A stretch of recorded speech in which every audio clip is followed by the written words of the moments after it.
Please welcome our next speaker, Ambesh Singh, a technical manager. Today he will be presenting PowerApps portals, what's new, and best practices. Please stick around after Ambesh's session for a live Q&A.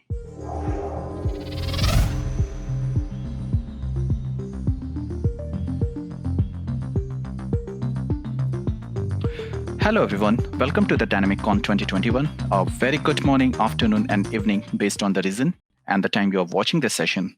I will try my level best to make the session impactful and alive, so please bear with me for the next 40 to 45 minutes. I would like to briefly introduce myself here, then I will start with the agenda for the session. My name is Ambesh Singh, 365 Saturdays Community Manager and the Power Community Ambassador. Currently working with the KPMG Deutschland as a Dynamic 365 architect and a technical manager within Microsoft practice. Prior to that, I have worked with the Pearson VUE and the EA Games, and mostly in my career, I've worked with the Microsoft in different projects, groups, and consulting. I've worked with the Bing, MSN, and the Dynamic Portal product team, and provided my consulting in the Microsoft global deliveries. Business are constantly challenged to grow, scale, and increase efficiency. At the same time, striving to add service capacity, increase customer satisfaction, and deliver exceptional service, all while improving staff productivity and enhancing service quality. How does smart business do it at all? With a best-in-class Dynamic 365-backed website portal to quickly build secure self-service portal and even their entire website with no developers required. Make your data woes and the Dynamic 365 data available to the web. A custom application builder provide a seamless customer experience with a responsive solution that optimized for mobile and the tablet as well as desktop right out of the box first thing first. Let's see the high level of agenda for today. I will do my best to cover as much as from the following topic and the topic outside from the list. So we will cover about the Power App portals. Why should we opt it? How it's differ from the dynamic portal? What are the different portal templates? What is new in the 2020 Wave 2? What is new in the upcoming 2020 Wave 1? Best practices to opt for. Some of the valuable references followed by the Q&A. Power App portals allow us to create a low-code, no-code website for our customers. The motto behind is the idea of make it simple. With portals are actually extending the capabilities of Dynamic 365 application. The full capability of the Dynamic 365 portals previously offered only as an add-on to the model-driven app in Dynamic 365 are now available completely standalone inside the Power App portals. Inside the Power Apps, these capabilities features a revamped end-to-end experience for makers to quickly create and deploy a website and customize it. With pages, layouts, and content, makers can reuse page design through templates, add forms, chart, views to display the key data from the data wares and publish to the user. Let's take a use case.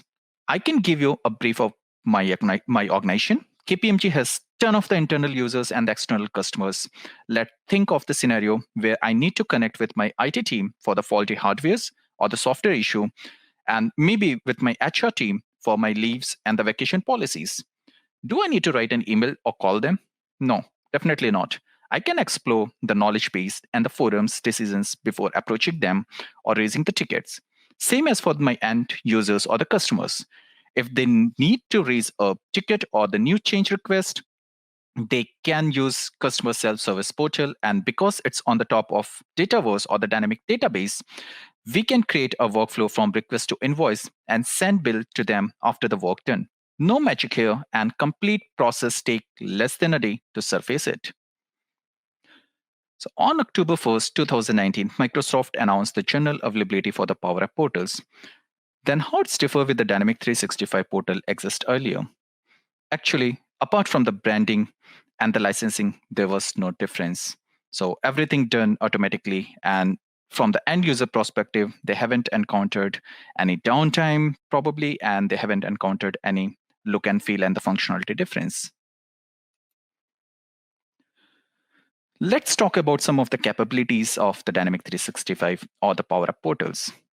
So low-code solution for creating multilingual responsive websites for the users external to your organization as well as the internal employees. It's a CMS that built right in the Dataverse and easily interact with Dataverse data. And on the top of that, you can control your content by using the pre-built security framework features. Apart from that, you can use any of the commercial or enterprise login provider like Microsoft account, LinkedIn, Azure AD B2C, Google, Facebook, or even allow anonymous access. So you have industry grade solution. Use WYSIWYG Designer to create the website content based on the responsive design. Run on any platform like a desktop, tab, or the mobile. PowerApp portals are based on the Bootstrap 3.3.x with the exception of event portals. Portals developers should not replace the Bootstrap 3 with the other CSS library, as some of the scenarios, the PowerApp portals are dependent on the Bootstrap 3.3.x.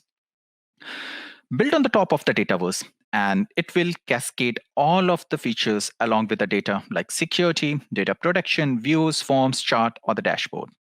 It's a pro dev extendability and templating capabilities to design complex business process. Use pre-built templates like a customer self-service, partner management, or the event management, community self-service, or create your own template. Setup experience of the portals are very quick and easy. You have simplified designer in German, we generally called as a clicky bunty. So with just few clicks away, you surface Dataverse data on the top of rich predefined templates. Let's see how. So basically, you need to just go to the admin.powerplatform.com and you just select the resources, then go to the portal tab. And if you have a old add-on portals available and which is not configured, you will get all the list here. So you can configure it from directly by clicking the three dot. Or this is the first option from where you can spin up.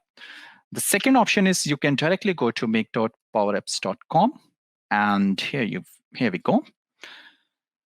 And you could definitely go to the home, like you will land to this screen, select the right environment, click the portal from the blank. This is the first option.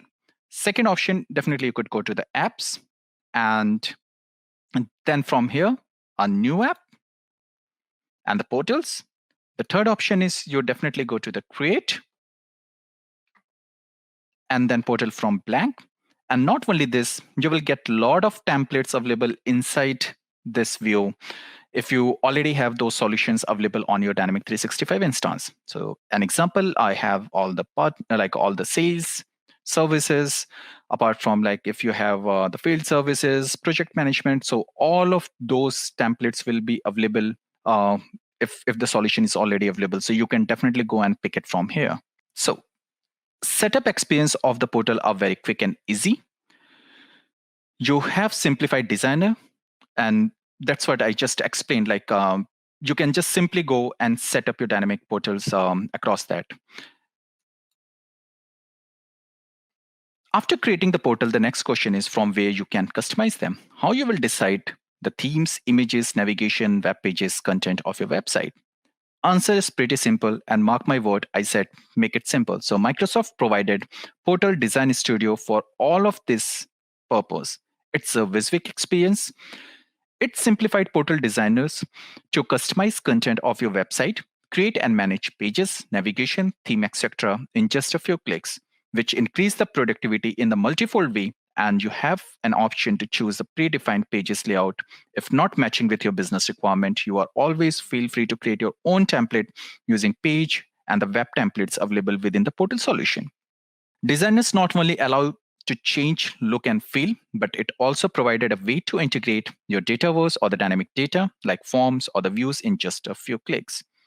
All of this field of forms will remain same metadata, and not only this, you can put more magic on the top of that, like it's more icing on the cake. You can go with the captures on the same form, especially if the page having the anonymous access. So Portal provide you the maximum reusability, which means less pain.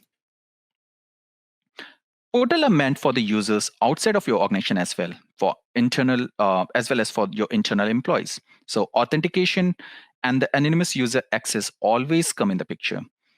You can enable a variety of the commercial login providers like Microsoft, LinkedIn, Facebook, Twitter, etc., as well as enterprise identity provider like Azure AD B2C Okta, Auto, etc. Microsoft recommend for Azure AD B2C as a preferred provider. Portal supports self-service in terms of the registration and the profile management out of box.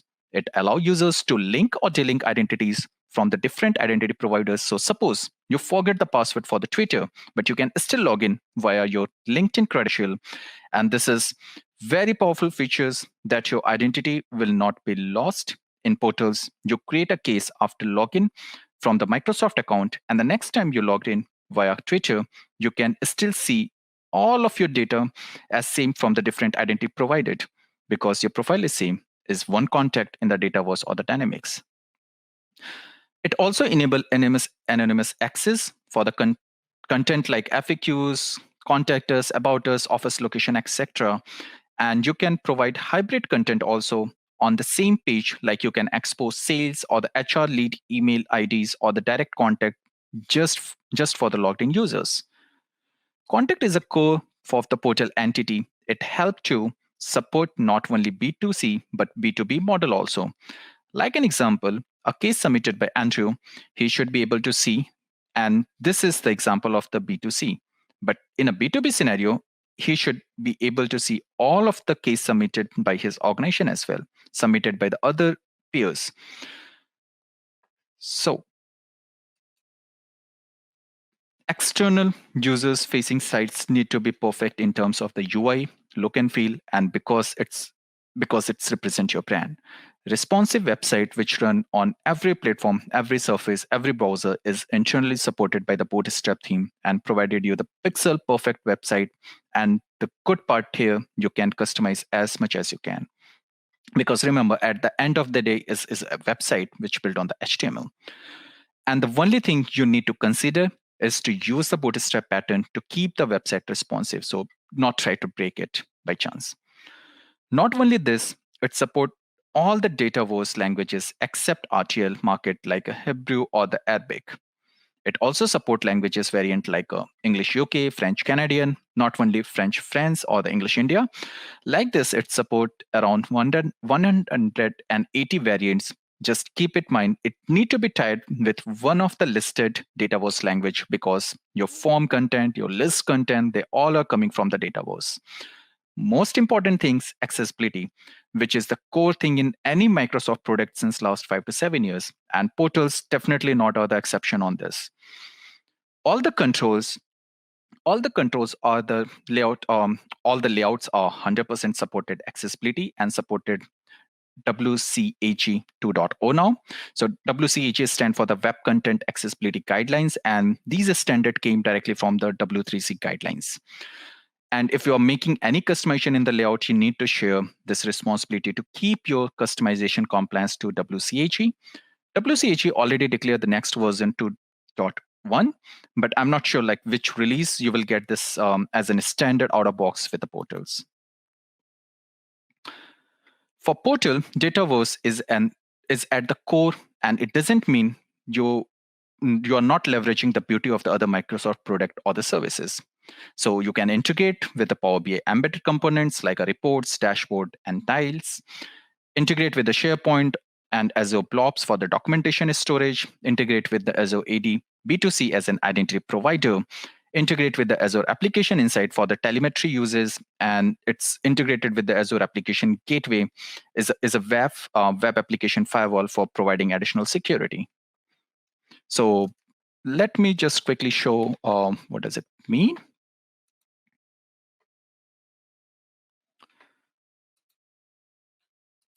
Okay, so I'm on the portal admin center. And what does that mean? Like on the first tab or the first blade or the first option, you will see the details for the portals. So you will see, okay, what is the state for that one, which environment it is denoting, and every other aspect related with that one. So just let it load in between. So you have the name of your portals. Then if you really want to convert the trial to the production or the other sandbox or the UAT, then you have an application ID. It's really important for the integrations. Who is the owner for the portal? Then you have a portal URL. So just in case if you forget from by chance, you can come and get it from there. Then it shows the website record. So it's a customer self-service. If you have a partner portal or the ESS, so you will get in the list. The portal state is on the on. You can disable it. Maybe if you're going with the deployment for longer duration, or if there's something crash, you really don't want your users to use that one. You can definitely think for the enable like portals for the early upgrade if you are in the development or the testing environment. Then you have a portal action, and you have tons of the action, tons of the functionality there. Like you can start your portal, you can install the project service automation or the field service extension from here. You can get a public key. You can definitely get the latest metadata translation. So you can definitely come and get it at least in a couple of weeks. So you will have the latest metadata translation for the portals available. You can disable the custom errors, and you can give your own web pages. Basically, if you really show the customized message, you can enable the diagnosis login. You can reset your portal. It will just reset the complete portal. You can definitely change the base URL for that one and enable the maintenance mode if you are really gonna some deployment. Then you have to manage your Dynamic 365 instance. So suppose your portal is denoting to your one environment and you really want to just denote to the other environment due to some reason, you can change it from here. You can set up the SharePoint integration, which I just talked. You can set up the Power BI integration. So you can just set up via making some configuration changes. It's really easy. You can run the portal checker rules. And you can manage the portal authentication key. Remember, you need to just come here and update it if it is going to expire. So ideally, it's valid for the 2 years. But if you are nearing it, you will get a notification also, and you need to come and update the key. If you're not going to do this, your portal will stop working for that one. So it's make an impact on your Azure setup. Then you can definitely whitelist out the blacklist of your IPs there. I will definitely come to this option again, but let's go to the next step.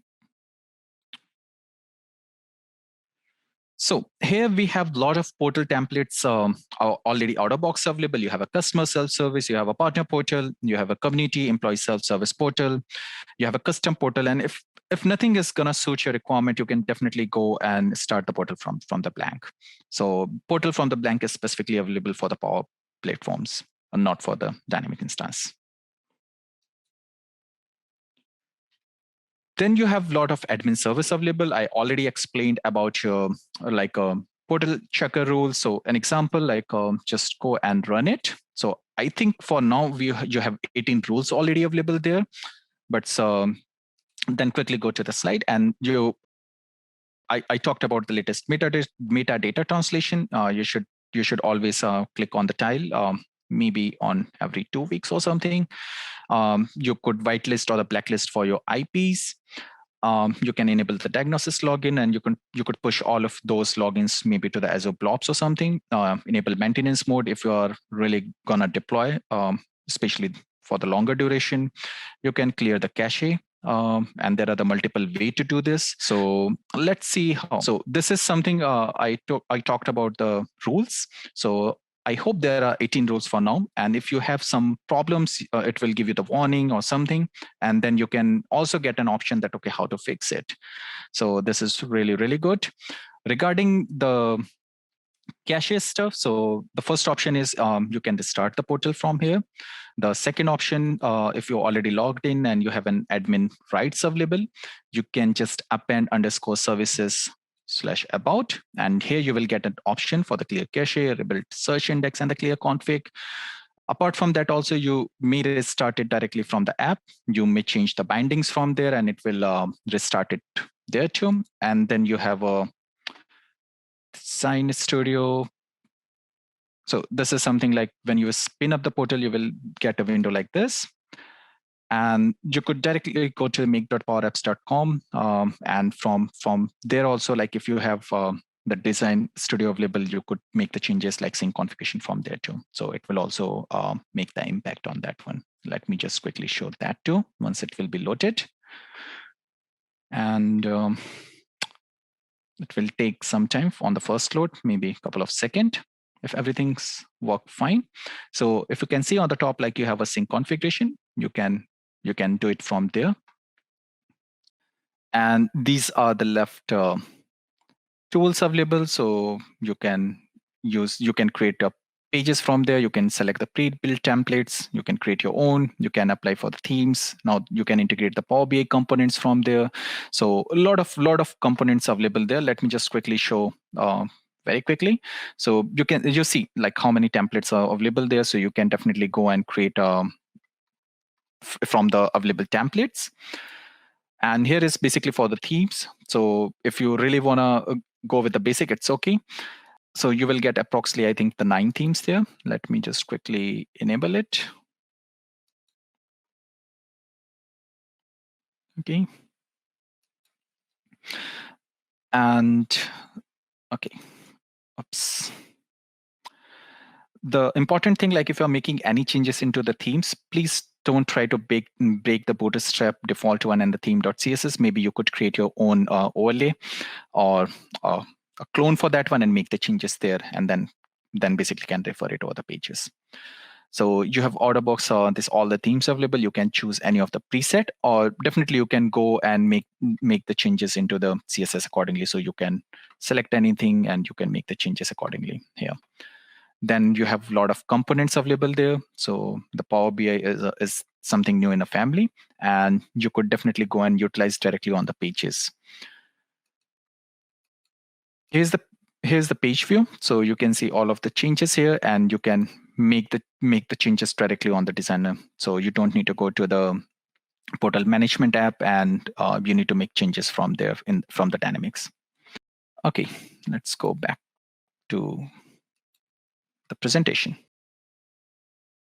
2020 Wave 2 features are planned to release from the October 2020 through the March 2021. And these features enabled for the admins, makers, like marketers or the analyst, and available automatically.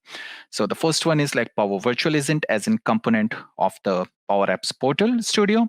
And the public preview was on the November 2020.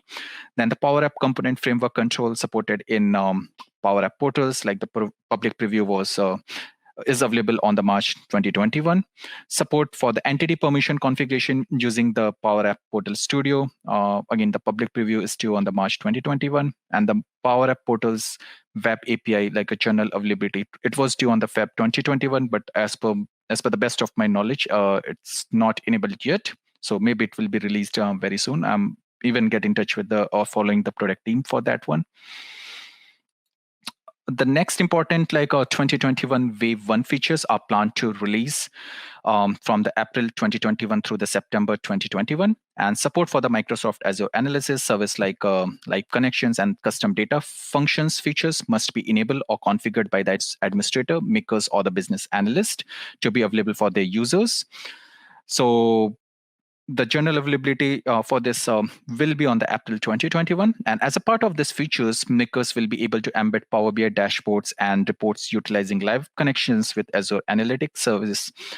This features also allow portal developers to use the custom data Power BI functions to send additional context for personalizing reports and the dashboards for the users. Now let's go and quickly just wrap up for the best practices. This all based on my learnings on like reading blogs, reading the community discussions. So you could definitely think this recommendations. So the Power App Web API enable building a richer user experience inside the Power App portal's pages. You can use the Web API to perform, create, update, and delete operations across all Microsoft Dataverse entities from your portal pages. For example, you can create a new lead, update an account, or change the entity permission for a product by using the portal Web API instead of going to the Power like a portal management app. What point you need to consider that your portal version must be 9.2.6.41 or later for these features to work. This feature is in preview. The general availability probably will come to this month. I'm not sure about the dates, like what Microsoft decide for. The portal Web API is built for creating a rich user experience inside portal pages. So it is not optimized for the third-party services or the application integration. Portal web API operation are limited to the entities related to the data, for example, account, contact, or your custom entities. Configuring entity metadata or the portal configuration entity data, for example, configuring portal entities such as ADX content snippet, ADX entity forms, or the ADX entity list is not supported with the portal web API. There's a known issue for that one. Like with the current release, web API operation are not blocked for the configuration entities. However, this issue will be fixed in the upcoming releases. The another important aspect is regarding the portal performance. So you should always consider about disabling web page tracking, disabling web file trackings like a login tracking, and header cache and the footer cache. So you definitely need to think about that one. And then reduce the number of the web files. So the web files entity are used by a portal to store any static files you want to use on the portal. So the main use case of the entity is to store static content of your website like CSS, JavaScript, images, files, and so on. However, having many such files can cause slowness during the startup of your portal. So the portal checker rule will check this scenario and will let you know or give you an indication if you have more than 500 active web files in your portal. If all of this file represent a static content like CSS, JavaScript, images, then you can take the following, maybe some of the actions to mitigate the issue. So use an external file server like Azure Blob Storage or CDN to store the file or store these files and then reference these files on your appropriate pages, either within the page or inside the underlying template. If you can't move this file outside, then ensure that all the files are loaded along with the home page. A web file is loaded along with the home page if the parent of that file is set to home. So this is also you need to consider. Then whenever you're working with the portal implementation, it's important to understand that you completely manage the HTML of the page. That means the standard web development practice should be followed to ensure your website client-side performance is not affected. So one of the common cause of the performance issue on the web page is loading a lot of static resources like CSS or JS in a sync way on the load of the page. So synchronous loading of a large number of CSS JS files can lead the long client-side scripting process time and for your web pages. So in the portal, whenever you are associating a web files directly to your homepage, it create dependencies in the generated HTML. This means the web files always loaded along with your homepage. If the web file is CSS JS file that could be loaded synchronously, can slow down your client-side processing time. So what you can do, if the web file is not needed on the home page, make sure its parent page isn't set as an home page, and reuse the mechanism described by the preferred way. While loading a JavaScript file on the demand on any pages, use the async or the defer HTML attributes to load the file in an asynchronous way. While loading the CSS file on demand, you could use the preload HTML attribute, but please remember that JavaScript-based approach, since preload is not supported for all of your browsers, so you need to validate that too. Then regarding the portal deployment, the first thing is you need to check the portal availability in your target instance, Dynamic 365 instance, before planning for deployment. Also, at the same time, you have to plan for the multilingual. If you are planning for the multilingual portal, configure languages in your target instance before you are planning the deployment. So if there is any integration like Power BI, Power Virtual Agent, Power BI, or like Azure integration, then you need to proactively work on the prerequisites like for the SharePoint document management, configure on the target instance before planning for the deployment example. So always use a different solution to hold all of the portal related solution like forms, view, fields. It's easy to maintain in a pipeline. You have to disable all of your ADX Studio PowerApp Portal out-of-box plugin before start the deployment. Deploy only publish component and don't include site setting in every portal deployment. You have to deploy it first time and then make configuration accordingly. So don't try to overwrite each and every deployment. Regarding the cache management, make sure that your change tracking feature is enabled for the entity to avoid the caching issue on the portal. If you are doing the clear cache, there will be a clear cache or clear config, or you are just going with reset the search index. You need to really consider that it is slowed on your portal download or the page load performance for initial loads. So until it's not hit up completely. Another important aspect, like capacity-based portals and the add-on portals will use this. They are using the same caching functionality now. So capability-based portals don't have to manually clear the configuration entity cache. So add-on portal, which is high load, like with the high load, will have improved performance and it's a reliable data cache refresh. With new releases, cache management is same in both of the portals. So regarding security and the main aspect is administrator. So don't distribute the role to everyone if it is not required. Don't give the website access permission to everyone, again, in order to manage the content. Site makers and the website links directly from the portal. Make sure the authenticated user role check box is unchecked while creating the custom web role in a portal. Otherwise, the user will get an authenticated web role as well as your custom web role. Portal user must have a unique email address. So if you're using the two or more contact record, including deactivated contact record, also have the same email address. The contacts will not be able to authenticate on the portal. Always use the website access control rule on the secure web page and the content which has been displayed on the portal. So regarding site settings, so do not change the value of out-of-box site setting. If you really want to do this, maybe try to create a clone and then use it, or the custom settings for that one. Also use the site setting to store your CRM and the portal configuration instead of creating a custom entity in CRM. Make sure that there is no white space in the site setting values. Some site setting values are instance specific, for example, Azure AD B2C related site settings, hence don't include site setting on each deployment. Sometimes what happens, like if you make the changes in the site setting, then it may require to refresh the portal cache. If it still doesn't work, then you need to restart your portal, and it depends on instance to instance. Site markers never hardcode the web page URLs and the partial URLs of your web pages in your Liquid or the JavaScript code. Use the site markers instead of that one. So the page that use the site marker must belong to the same website as for the site markers. Do not try to modify the out-of-box site markers if you as much as possible, and create your own customs if it is really required. Changing the site name of the site marker is strictly not recommended. Regarding the portal web pages, it's really important to start the complete life cycle start from here. So naming convention must be meaningful, manage localized content effectively, and then do not use the white space in the partial URLs. Always use the web page access control rule to manage your web page access security to avoid exposing to the anonymous user. Do not use the change enable tracking options on the web page as it has been deprecated and create the performance issues. Same is for the portal web template. So do not try to change the out-of-box web template for the future reference.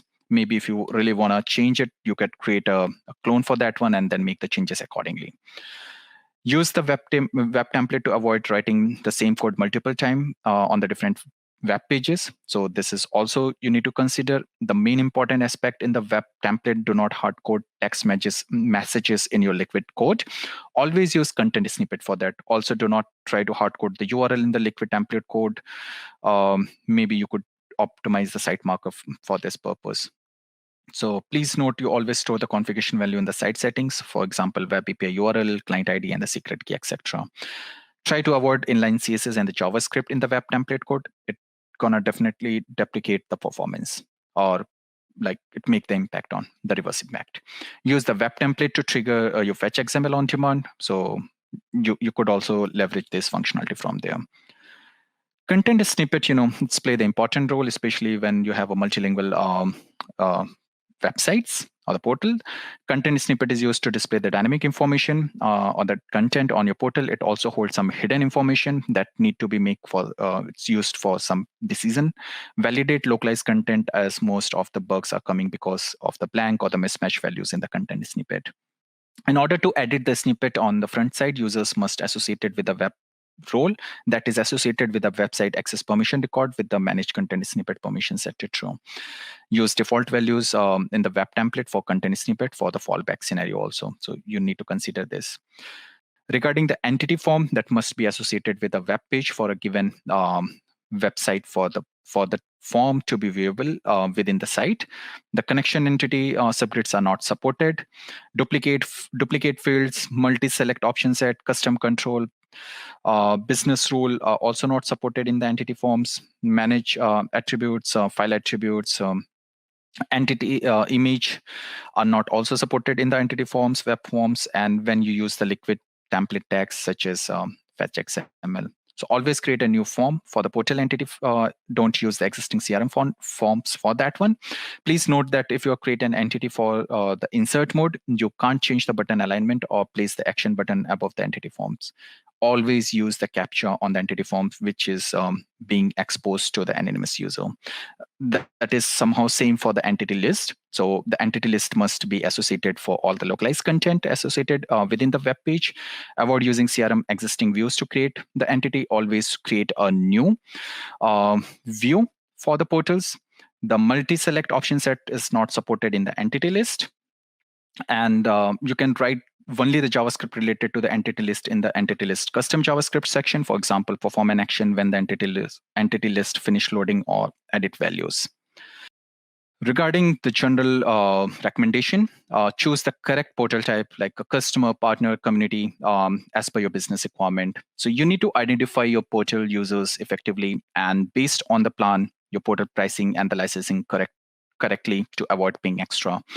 Please avoid to use the multiple portal in a same environment to reduce the portal and the deployment complexity. Hence, plan for the portal that can fit all of your business need. Make sure that you have a proper rights before provisioning the portal, and all of the portal components must be in a draft mode unless it is not ready for the deployment. Don't use the portal local authentication as your default portal authentication mechanism. It has been deprecated. Avoid saving the document attachment in CRM. Use the blob storage and SharePoint instead for the better performance. Always use the GDPR consent setting on the portal. You should opt for early updates in the deployment or the testing portal only, which will ensure that your production portal remain operational. And in the unlikely event that an early update might cause an issue in your portal application. But please note, several PowerApp portal components such as the Azure Web Application and the various tool are updated automatically. This is few of the link I have compiled for you, and it is very useful for your on your portal journey. So you can connect me on my social platform, ask your queries on my Twitter handler, which is at the rate Ambesha19. Scan the code and connect me over the LinkedIn. Subscribe my YouTube channel for the slides and the more demos on the Azure Dynamic 365 and the Power Platform technologies. I'm really thankful to all of you to spend your valuable time today and looking for your positive feedback and suggestion. I hope you found the session interesting and useful, at least to find a new dimension on your external facing low-code website requirements. You can raise your question via event platform or get in touch with me in person via any of the channel mentioned here. And I'm still available to handle all of your queries, and I will try to just respond you over the chat. Thank you so much.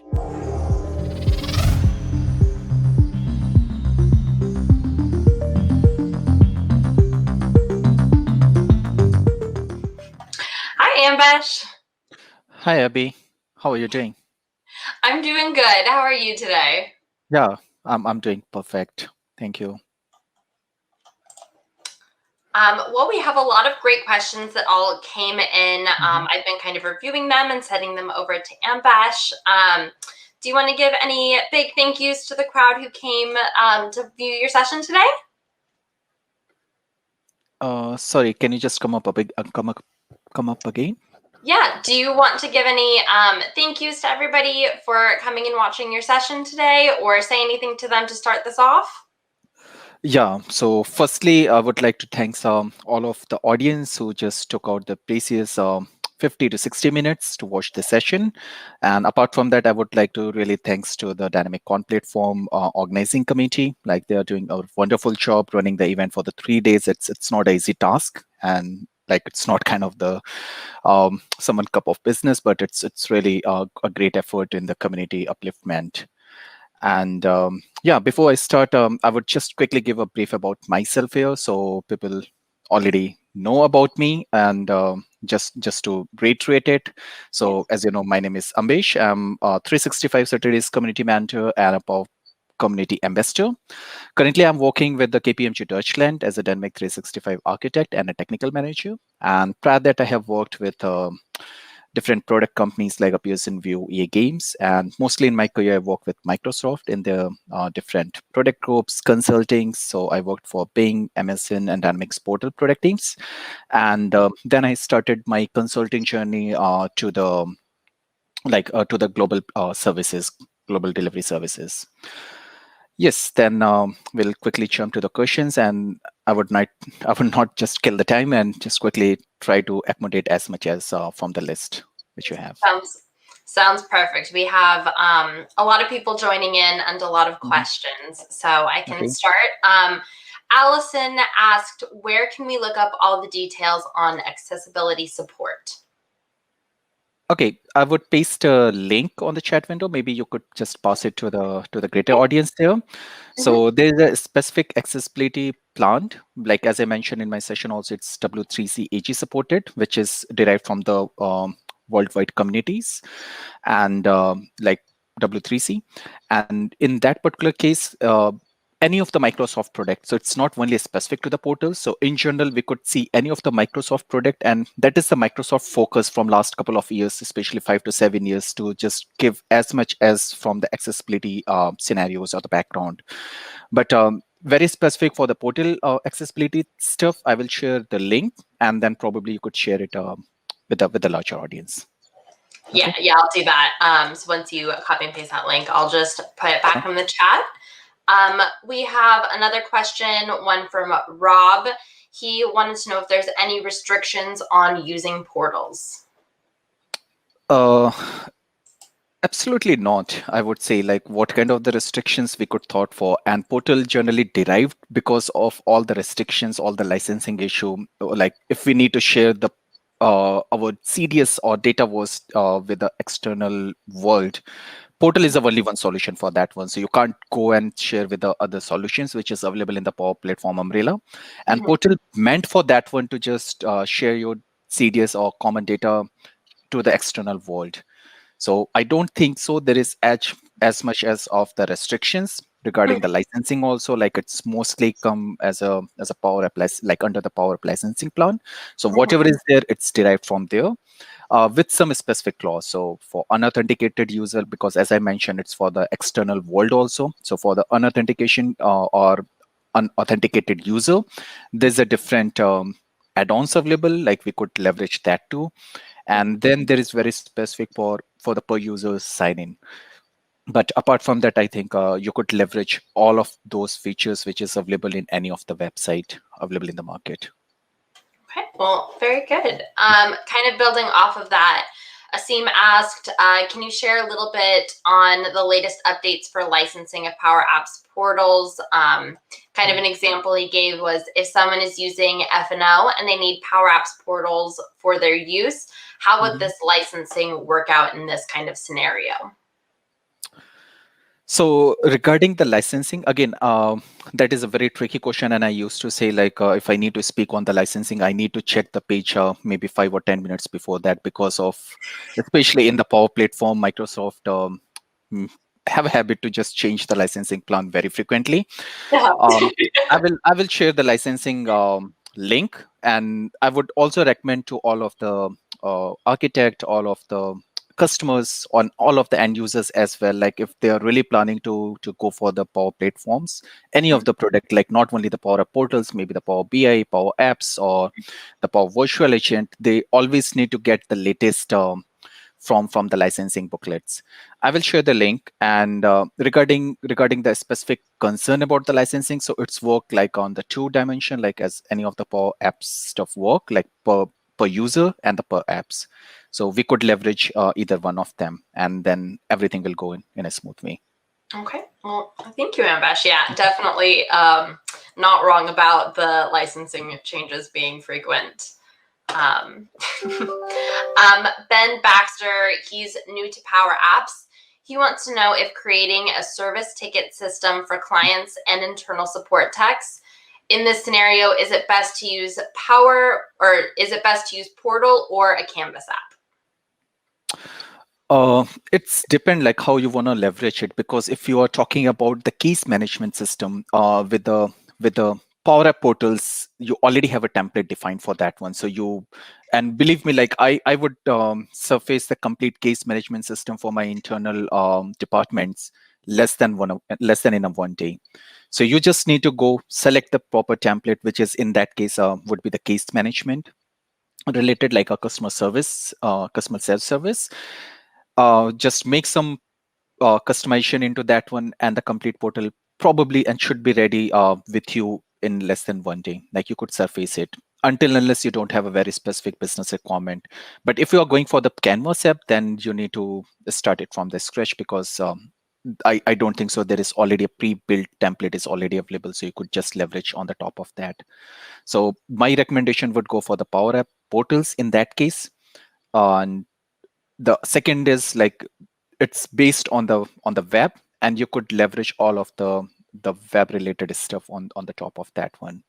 So regarding the UI specification, like if you really want to make very fancy UI or something, you could leverage with the bootstrap, with the CSS, and every possibilities what you could leverage on any of the web technologies.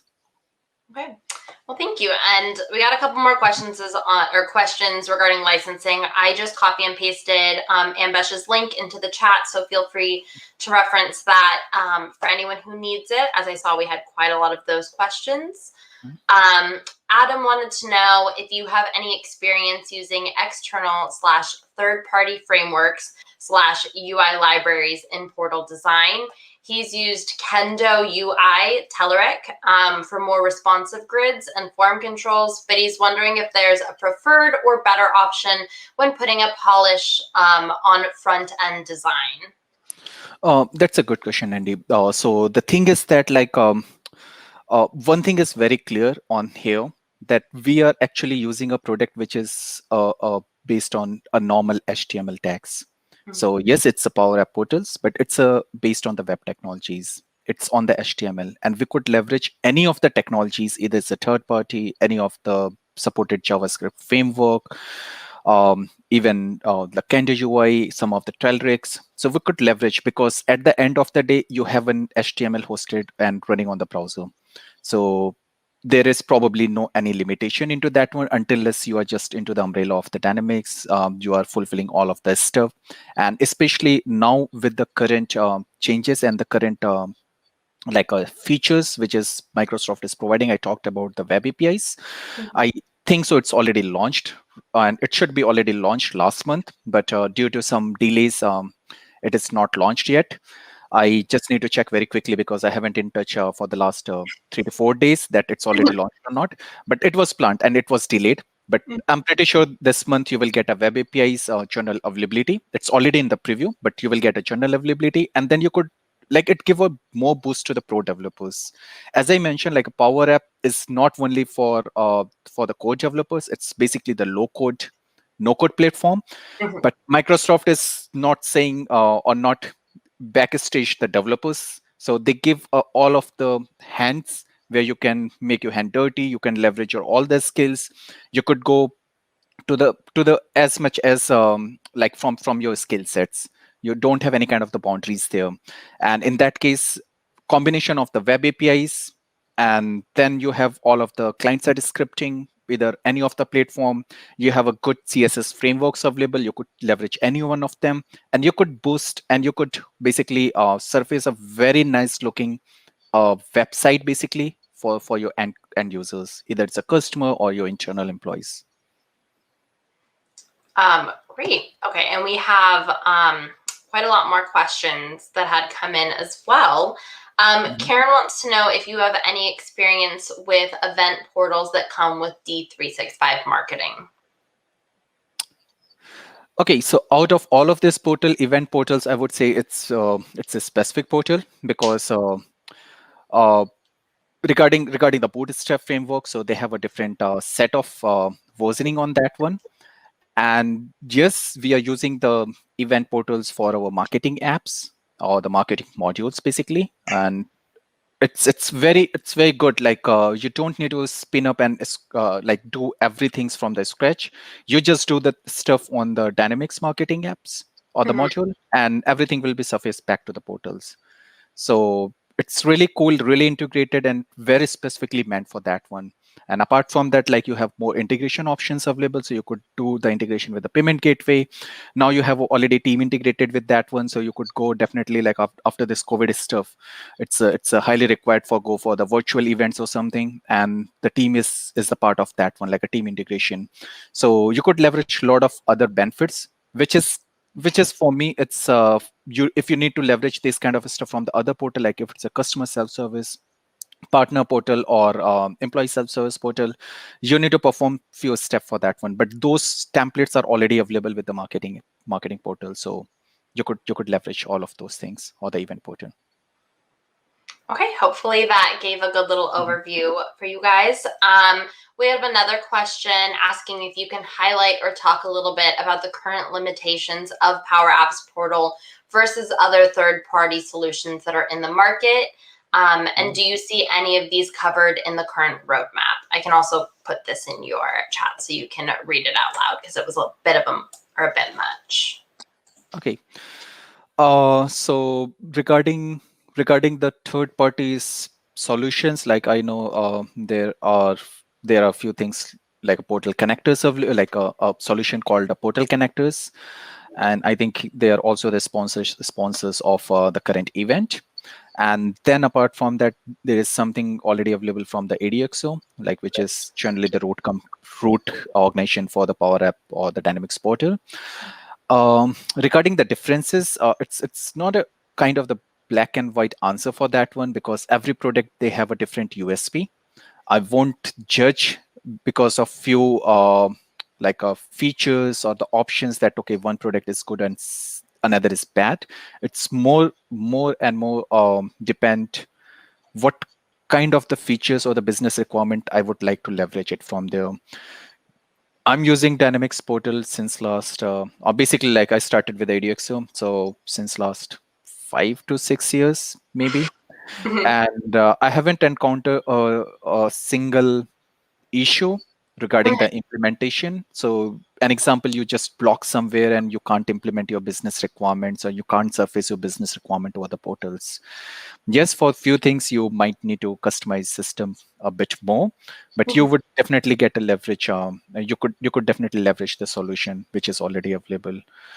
Regarding the differences, yes, as I mentioned, that there are so many USPs for the different solutions available for the to surface the CDS data out of the Power Platform umbrella.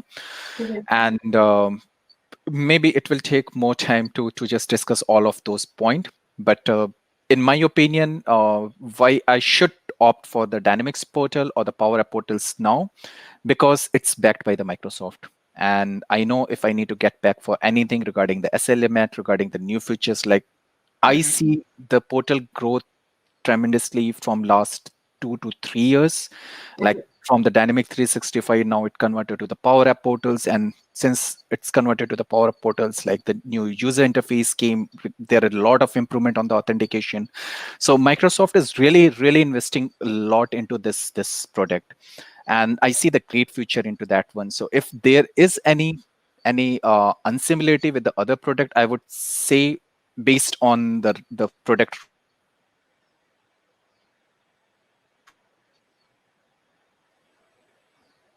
roadmap,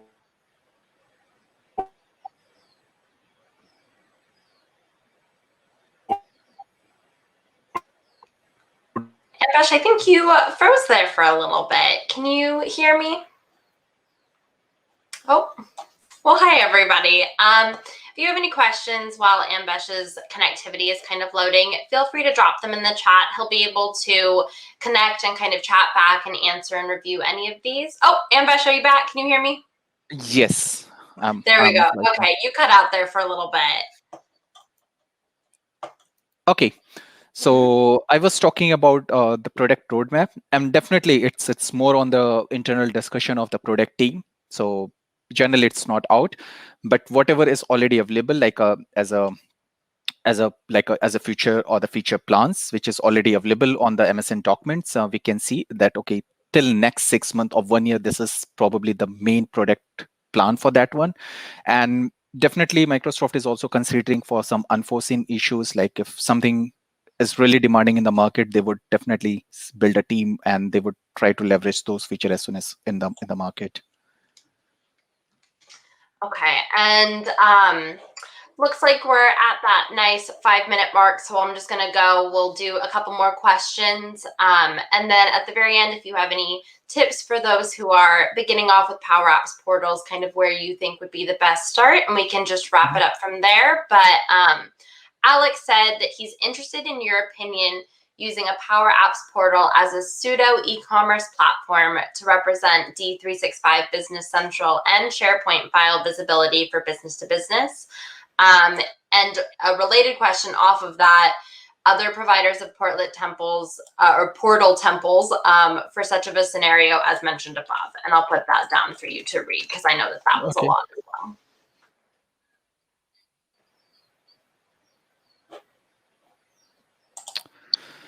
Okay, so regarding the SharePoint file visibility for the B2B, I think Dynamics or the Power Portals already have an integration with that one. You just need to complete from the admin center, and then you could surface and you could leverage all of the SharePoint functionality because it's an integrated part of the Power App Portals. Like it's already integrated in the product, so you shouldn't be bothered much about that one. Regarding the D365 Business Central, I honestly I haven't used, in my personal opinion, out of the dynamic CE, especially sales, customer service, and the marketing modules. I heard with few of my community members that they were leveraging on the supply and chain management, definitely on the field services and the other aspect too. So I couldn't I won't give any comment on that one. And then the related question is like a portal template for such scenarios. So regarding the e-commerce scenario, there are not as such pre-built portal template. Like if you are very specifically asking for the web templates, but yes, we could just leverage which is already available there. So the good part is we don't need to start it from the scratch. We just need to put some more liquid text, some more logics into that one via JavaScript or like via other possible ways, and we could leverage it very quickly. The main thing is regarding the payment gateway connectors, and I have some of the good blogs reference where you could just leverage and you could just surface the payment gateway integration with the website too for the payment and other stuff. Okay. Well, I think that's we're getting pretty close on time now. Is there any last tips that you want to give for people just starting off, or do you want to just wrap everything up from here? I'll make it your call. I would wait for more questions. If they have, I could quickly answer. But regarding the startup, so because there are a few questions like where they can start it actually, and the answer is pretty simple. Like you could spin up your C environment or the Power Platform. Like it's a free of cost. You just provision the portal. It's free of cost. Nothing is included into that one, and so that is the thing why I'm asking, because if you're learning with MSN Document and MSN Learn, so MSN Learn also have a complete learning path for the Power App portals. Definitely you have to go through, but if you're going through some of the theoretical learning and some of the user interactive learnings, at the same time you need to surface those pointers, and in that case your provisioned portal or the 30 days trial portals is going to be a great lift into your learning. So start with the MSN Learn, MSN Documents, and you will get a very good content there. And at the same time, you just make your hand dirties to leverage what you can do with the portals. Okay. Well, thank you everybody for attending. I think that's all that we have for time. If you want to continue this conversation, I believe that Foyen listed a couple of links below for you guys to kind of continue, and Ambesh will come on and answer any questions that you guys had. But that's all from me. So thank you. And Ambesh, do you have anything left that you want to say? No, thank you so much again, like all the audience who just took out again their precious minutes for me. Thank you, Abby, for moderating. Thank you, Dynamics Con, to just surfacing this event. And at the last, I would say just I have few of the good blogs and few good tutorials. I'm just launching the videos too. Very good quality of videos related with the real case scenarios. And please follow me on the LinkedIn, Twitter, and YouTube, and you will get a lot from there too regarding this portal stuff. Thank you so much again. Thanks, guys. Bye.